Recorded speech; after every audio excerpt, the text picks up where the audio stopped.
Hello, everybody. Good evening and welcome to Women in Cleantech and Sustainability's very last virtual happy hour of 2020. What a year it's been.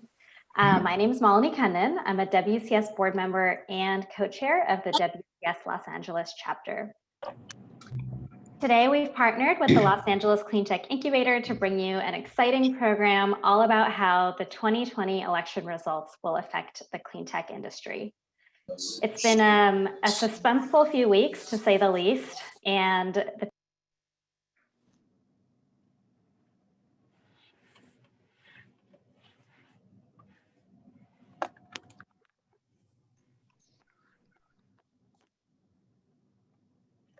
Alejandro Mayorkas. Hi there, good evening, everybody, and welcome to Women in Cleantech and Sustainability's very last virtual happy hour of 2020. I'm Malini Kannan, WCS board member and co-chair of the WCS Los Angeles chapter. We've partnered with the Los Angeles Cleantech Incubator to bring you an exciting program all about how the 2020 election results will affect cleantech. It's been a suspenseful few weeks, to say the least, but the people have voted for a new administration for President-elect Joe Biden. You could be doing absolutely anything this evening, but you're here with us, so thank you for your time and your presence. Next slide, please. Tonight's conversation is going to kick off with a brief presentation, followed by 2 breakout sessions, and we'll be ending shortly after 6 p.m. Next slide.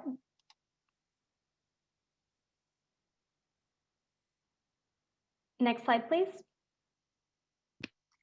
For those of you that are new to Women in Cleantech and Sustainability, welcome. Our mission is to foster an influential network of professionals to further the roles of women in the green economy. Next slide. There are some upcoming events that might interest you. Tonight at midnight is actually the application deadline for the WCS mentorship program. The spring cohort will run from January to March 2021 and is open to WCS chapter members. I've heard that this deadline might be extended, but if you're interested, I highly encourage you to apply tonight. Upcoming next on December 3rd, we're hosting a virtual panel of workforce development specialists, and we'll be discussing clean economy jobs driving justice and diversity. And to kick off the new year on January 21st, we have the second installment of the WCS Talks virtual series, which is a pitch competition featuring female founders and judges in the clean tech and sustainability space. Next slide, please. Now we're all going on month 11 of virtual meetings, so none of this should be new, but I do want to remind folks to please include your full name in your Zoom profile and share your LinkedIn profile in the chat so people can connect with you after the event. Next slide, please. And one last announcement before we dive into today's topic. If you haven't heard yet, WCS launched a new virtual membership this past summer. The virtual membership offers access to virtual happy hours and webinars at no cost and is offered at a lower rate than our chapter membership. Also, if you join our community today, you can get reimbursed for the cost of tonight's event. So if you have any questions or are interested in that offer, email membership@womencleantechsustainability.org. Next slide, please. So we're thrilled to have the Los Angeles Cleantech Incubator as our co-host for this event. Lacey is a cornerstone of the clean energy economy in Los Angeles. And over the past 6 years, Lacey has helped 72 portfolio companies raise $159 million in funding and $220 million in revenue. So we're super excited to be joined today by 2 fabulous speakers from Lacey. Next slide, please. Our first speaker comes to us with years of experience championing energy initiatives as a legislative aide for the California State Assembly, as a senior state affairs liaison at the CAISO, the California Independent System Operator, and as a representative for manufacturers on energy policy issues. She is the Director of Energy at Lacey, where she oversees energy programs and partnerships to accelerate the commercialization and adoption of clean energy technologies. Please welcome Maite Sanchez. Our second speaker comes to us with a diverse background in grant management at Houston Wilderness and operational management at Columbia University. She's the Manager of Energy at Lacey, where she oversees the daily management of the Regional Energy Innovation Clusters grant and assists in the development of energy initiatives and programming within the market transformation pillar. Please welcome Lauren Harper. Next slide. Okay, welcome everybody. It is great to have you guys here tonight. I know my colleague Maite is working to join right now. So if you guys see her in the waiting room, please help her get in, but I will go ahead and start. So tonight we're here to discuss the results of the election and how we believe that the results will affect Cleantech. So as Melanie mentioned, it's great to have you guys here tonight, and we look forward to having our breakout discussions with everyone. So if you could please advance to the next slide. Okay, so an overview of our agenda today. So we're going to go through President-elect Joe Biden's proposed climate and energy plan, and then we're going to go through what is the uncertainty that exists within his administration for the next 4 years, which is the US Senate. And we're going to talk through what is possible during that time. And then we're going to touch on what the clean tech industry is doing without federal support. And then lastly, we'll be looking at Lacey's federal stimulus proposed package, as well as what we're doing in the energy innovation ecosystem to support this plan. So if you could advance to the next slide, please. So there are a lot of different plans within, there's a lot of there. So if you've looked at President-elect Joe Biden's climate and energy plan, it's a novel. There's a lot of things in there, and I'm super excited because there have not necessarily been as many comprehensive plans for energy and climate in the past.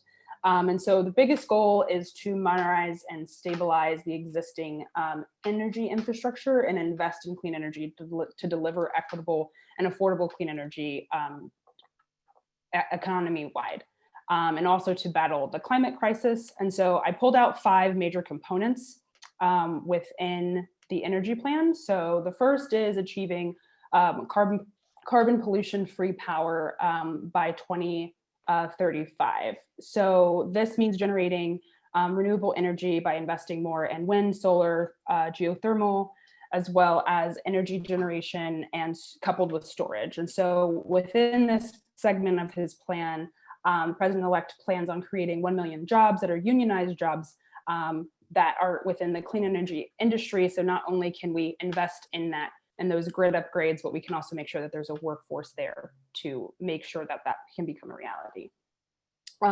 So then the second one is investing in energy efficiency. So within the US, residential and commercial buildings make up 30% of all energy consumption. And so what the plan in the climate and energy plan plans to do here is complete 4 million retrofits within existing commercial buildings within the United States, and then also build 1.5 million affordable homes or affordable housing dwellings. And so this helps to, one, invest in energy efficiency, which will return about a quarter of its investment will be returned to state and local governments so that they can reinvest that in clean energy technologies. And this also works to help reduce the wealth gap, as well as the wealth gap as it relates to housing, and also reduce the housing crisis that exists now with housing affordability. Moving on into the auto industry. So Joe Biden wants to position the auto industry in the US to win and succeed in the 21st century. So by this, he means investing in technology created and made within the United States as it relates to EVs, and also working to create unionized jobs to develop EVs and accelerate not only charging infrastructure, but also supply chain and infrastructure materials that are needed for the auto industry. So this will help fast track EV production and adoption.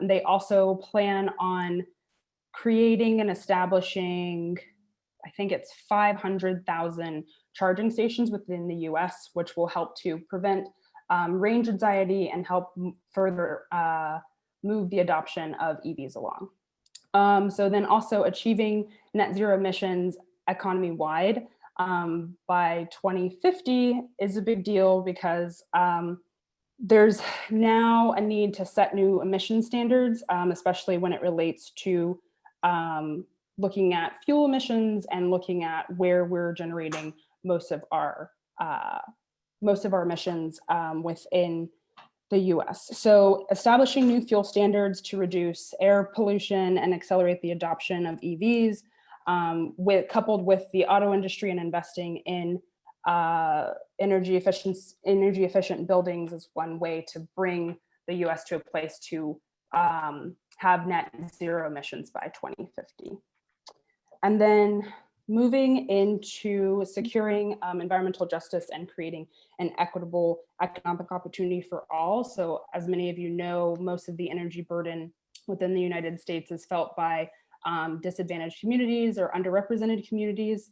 And so in his plan, Joe Biden wants to make sure that there are jobs and opportunities that make sure that no communities are left behind as it relates to how we move forward in a green energy economy. So making sure that those that are already overburdened aren't left behind in that move. And so that also partners back up with creating jobs and creating affordable housing.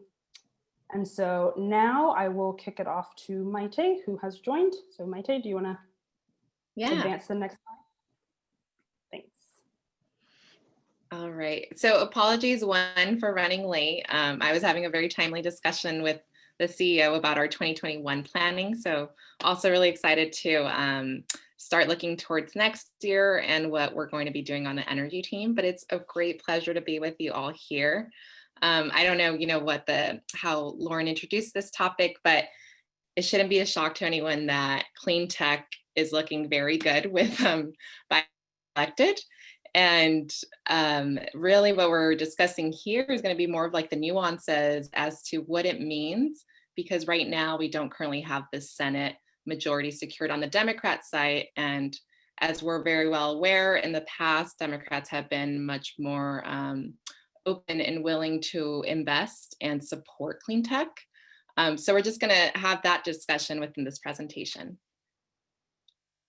All right, next slide.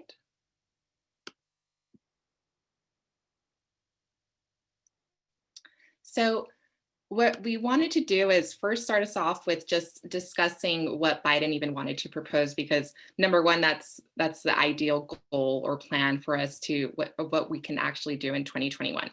But given that we're uncertain if he's also going to have the support from the Senate on the legislative side, we wanted to discuss some executive authorities that he has and he could potentially leverage.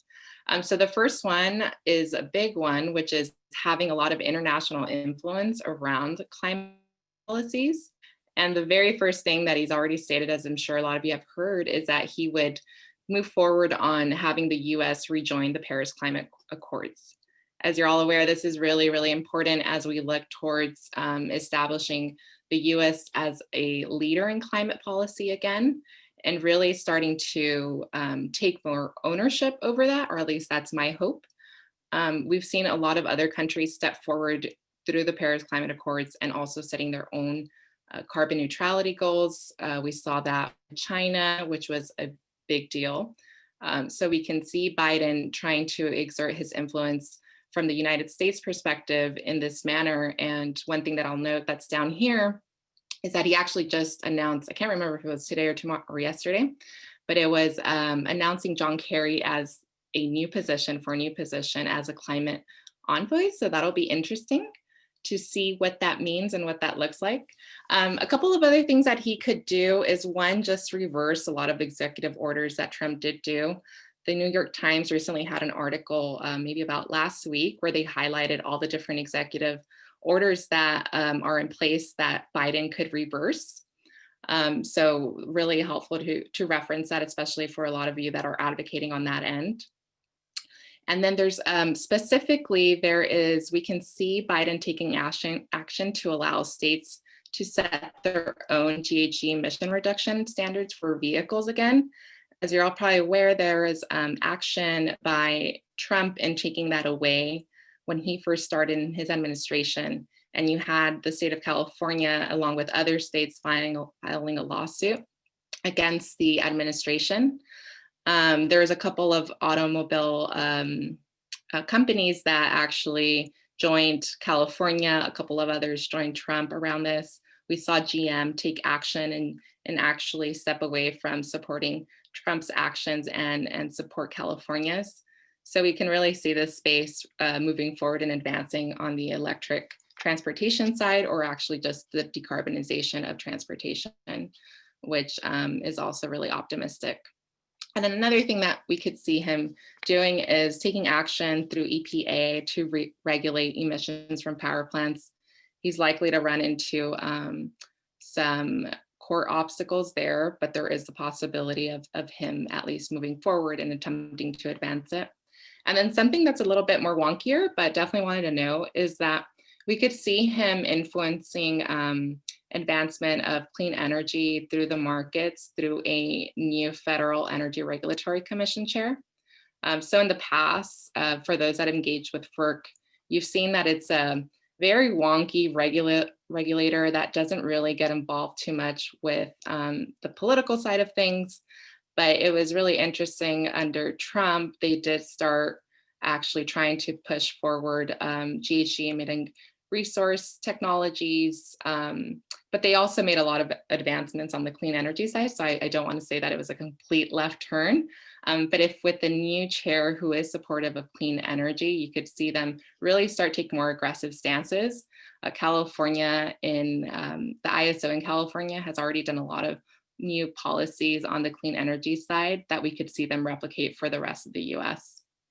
And then something that I noted here, but really should be noted elsewhere, but I did want to just mention, is that you can see a potential of reducing subsidies for fossil fuel industries.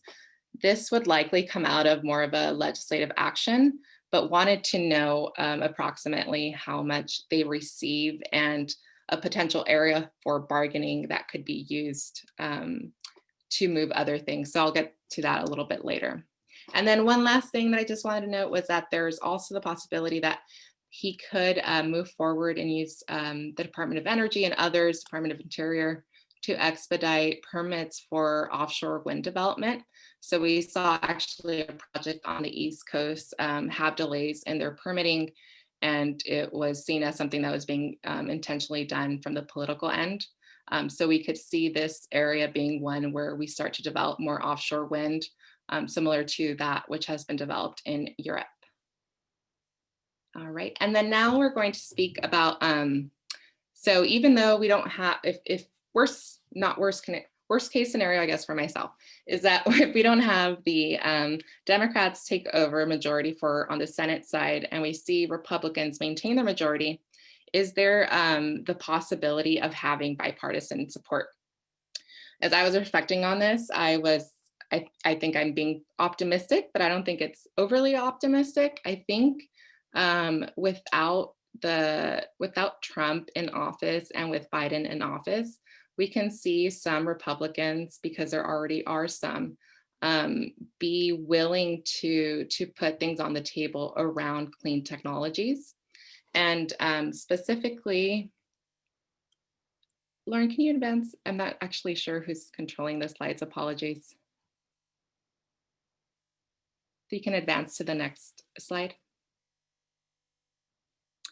So with this, I wanted to provide some context as to why I even think that we could have some advancements happen if there were to be a Republican Senate majority. And one key thing or fact that I wanted to know is that in red states like Texas, Oklahoma, Iowa, and Kansas, we see that this accounts for more than half of the US wind energy production. We've seen wind energy develop a lot specifically in red states, but we've also seen a lot of solar coupled with storage. Now we're seeing representatives who are much more open to clean energy, and especially like within the perspective of seeing it as an opportunity for economic growth for their regions, which it is, and workforce development. So we could see a scenario where you see that representatives are willing to accept some sort of deal with Biden and the House Democrats that would actually put forward investments in things like renewable energy, storage, electric transportation, carbon capture. We've also, I'll note that another big thing that has changed since Trump was in office and Obama was in office is that we've seen a couple of fossil fuel companies actually start moving forward in embracing clean technologies or attempting to find ways to mitigate for carbon emissions. And we saw that with BP and their goals that they set forth for sustainability. And in their report, they actually noted that they were predicting that 2019 was going to be the peak for oil production. So as these things really come to fruition and visibility, you can see a lot of those companies start to lobby for alternative technologies that a lot of us have already been working in, but that could put us in a good position to actually have money come forward through a Republican and Democrat legislative body. So that's very exciting. And then just wanted to provide this more so, I don't know if they're going to send out the presentation, but happy to do that. But on the next slide, you see this map and it highlights all the different areas action has been made around clean policies, around 100% clean policies. And it's a really great resource. The Center for American Progress has it. And there is very, very few states where nothing has been done. And we can see this likely change and see more additional cities, states take action next year. Okay, so then, so also speaking to the change that we've seen in the US and what Maite just showed in that map, it also demonstrates that not only even with inaction at the federal level or nascent action, industry is still moving forward. So this can be seen in signals such as Google's investment in energy storage. So they are planning to operate with 100% renewable energy for 24 hours, 24/7 a day by 2030. And so that's the first major corporation that is working to have that plan at a short timeline, which is in 10 years, within 1 decade. Additionally, SMUD, the Sacramento Municipal Utility District, is also committed to delivering 100% renewable energy that is carbon neutral by 2040, which is ahead of California's goals. So once again, they're working to be that leader. And this is also, you know, how California loves to stay in the energy game, which is being a leader within the United States. And then additionally, National Grid created a VC segment of their, so National Grid typically operates, I think, on the East Coast in particular. So they worked to create a VC fund to invest in clean tech startups, specifically as it relates to grid technologies.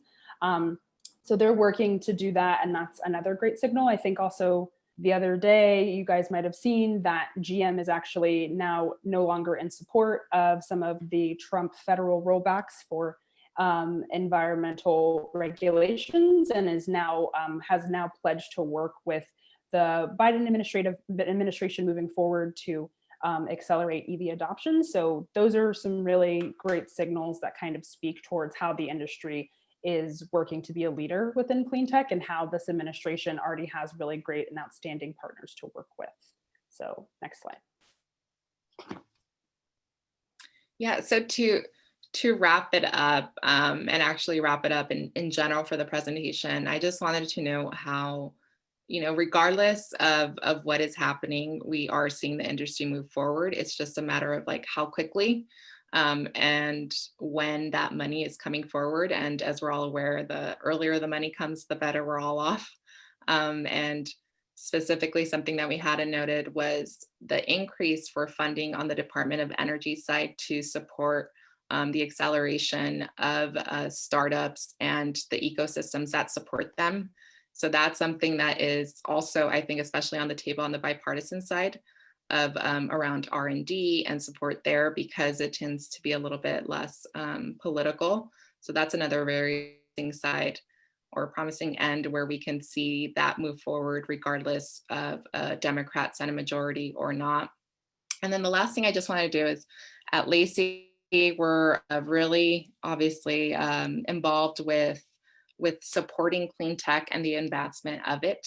And this past year, we actually took action to propose a $150 billion federal stimulus package along with our larger transportation electrification partnership. And I laid out details if you'd like to look into it, but laid out details in terms of what that actually meant. So we will be working next year with the Biden administration to push that forward and the legislature.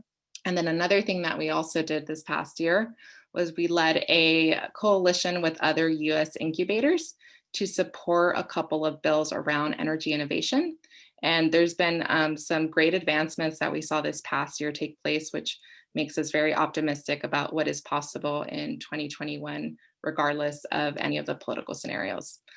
So with that, I'll wrap it up. I'm really excited to connect with everyone on a closer level, as well as hear ways that we can all work to support one another in making this happen. So thank you. And thank you so much, Melina, Abigail, and Camille for inviting us to participate tonight. Melina. Awesome. Thank you. Thank you, Lauren. And thank you, Maite, for putting effort into consolidating all of these different policy initiatives into this presentation. I'm really excited to dive into the breakout sessions. So Caroline will be getting us ready to split up. And our discussion topic for the first breakout session is, how do you predict federal policies will impact your job, company, or sector over the next 4 years? So enjoy your breakout sessions. I'm sure you'll be all zooming off relatively soon. I hope you all had interesting and informative discussion sessions. Would anyone like to share or report out from something interesting you heard during your session? I can go. So it was Yasin and I just together holding down room 10, but we talked a lot about and I think this is going to be echoed for a lot of people, but just the availability of funding. I mean, he's on the government side and I'm on the private side, but that's really, I think, one thing we're both looking forward to is potential grants or even more interest in funding private projects. And I'm on the startup side, so hopefully private investment on that. So yeah, I think that's going to be really interesting and exciting to see. Awesome. Yeah, I too hope that there's more funding available, especially for like startups. And in our group, Chrisella shared that, she's starting a consulting business, and it would be amazing if there were funding available for those types of businesses, as opposed to I think there's a lot of emphasis on innovation right now, which is awesome and necessary. But also funding for other types of businesses would be, I think, really helpful for this movement. Anyone else willing to share? I can share. Oh, go ahead. Go ahead, Camila. Oh, Camille. Yeah, so my name is Camille. And so in our group, I thought was really interesting. Julio just brought up this ideal of, also looking at having laws come from the ground up. So yes, we want to see federal, money from the feds, but what type of policies, what types of things are we creating locally, and what does that look like? And I think we talked about some of the different community initiatives that he's done, and also Zan inside of our group too, is how do we look at existing models, right, and tweak them in order to get to these new spaces that we want to. So I thought that was really interesting. Yeah, that's super interesting. I think there are some governments that are kind of working on that already, and what lessons can we learn and how can we apply those same learnings elsewhere? Awesome. Ying, would you like to share? Yeah, I just want to say in the room 8, the group all very excited, and we all very optimistic about the future opportunities and growth in the clean tech areas and the potential impact to the overall the environment and for the future of our generations. There is one thing I have to mention in our group, Molly Shore. She actually created a site with a few friends. It's a gift site, which is they offers good carbon gifts. The site called www.goodcarbongifts.com, and they offer the gift to all ages and all genders. I guess actually, Molly, maybe you should. You can talk a little bit more about this thing. Anyway, I'm very excited. It's actually negative carbon gifts. We collect, we're an angel investment group, but we group together with a group of partners in the area that care about clean technology. And we've produced a brochure, which is available online, that lists many different negative, carbon negative gifts that you can order from various companies. And so if anyone has a company that produces a carbon negative product that they'd like added to our site, please get in touch. Or if you would like to buy a gift for someone that's carbon negative this holiday season, check it out. I put the link, goodcarbongifts.org, in the chat window. That's awesome and so timely with holiday shopping kicking off shortly. I think we have time for one more person to share out before we break out into our second session. Any takers?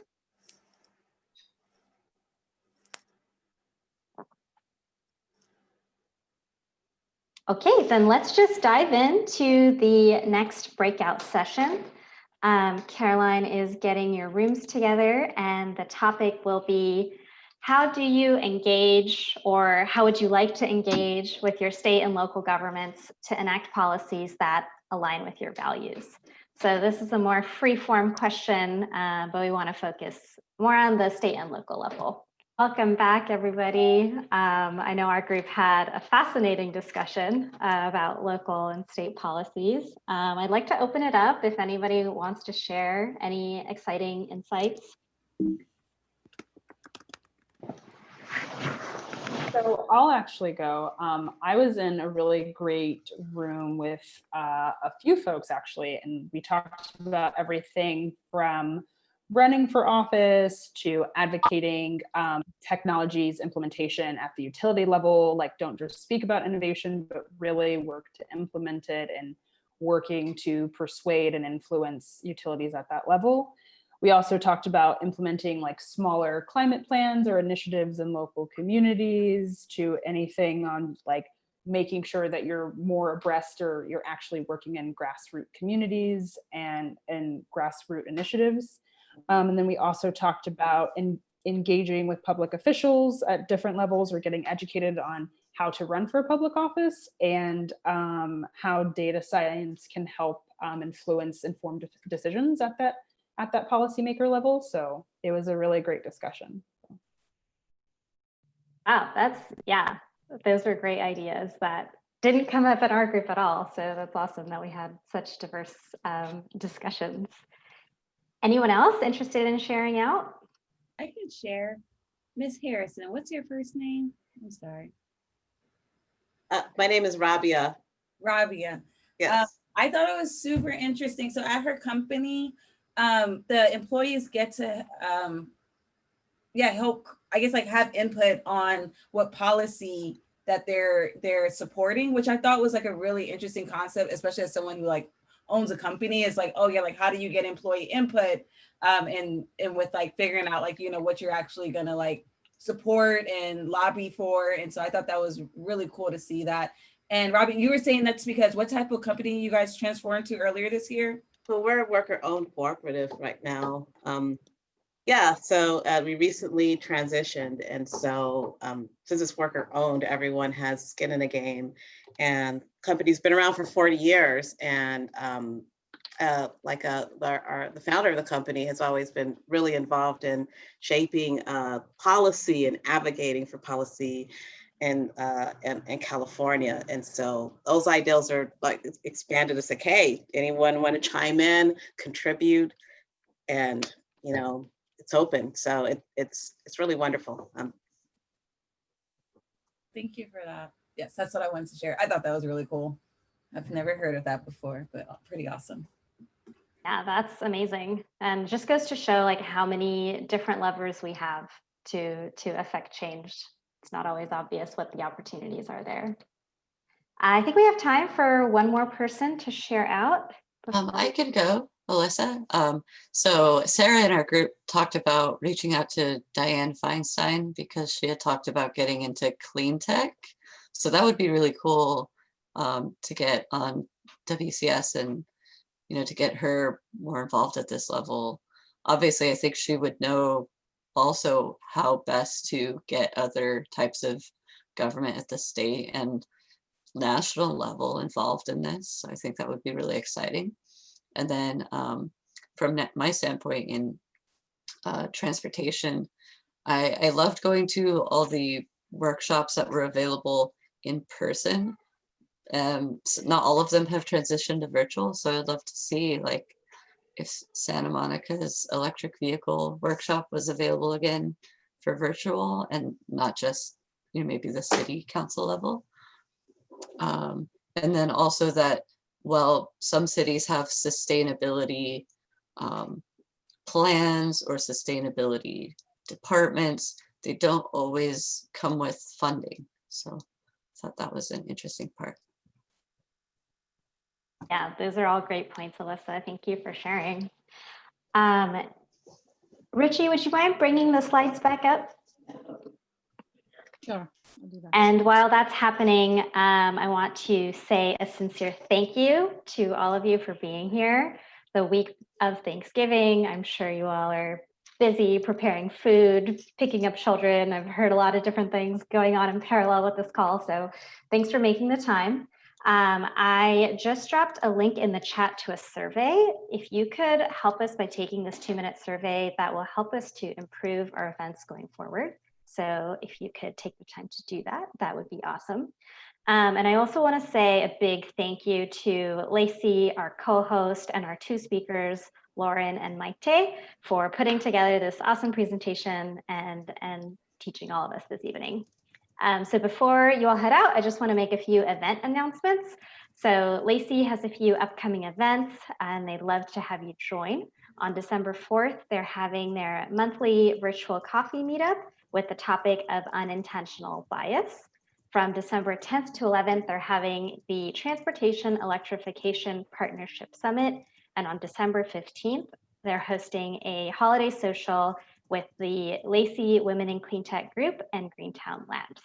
I also just want to chime in and say all those events are free, so please come join us. Awesome.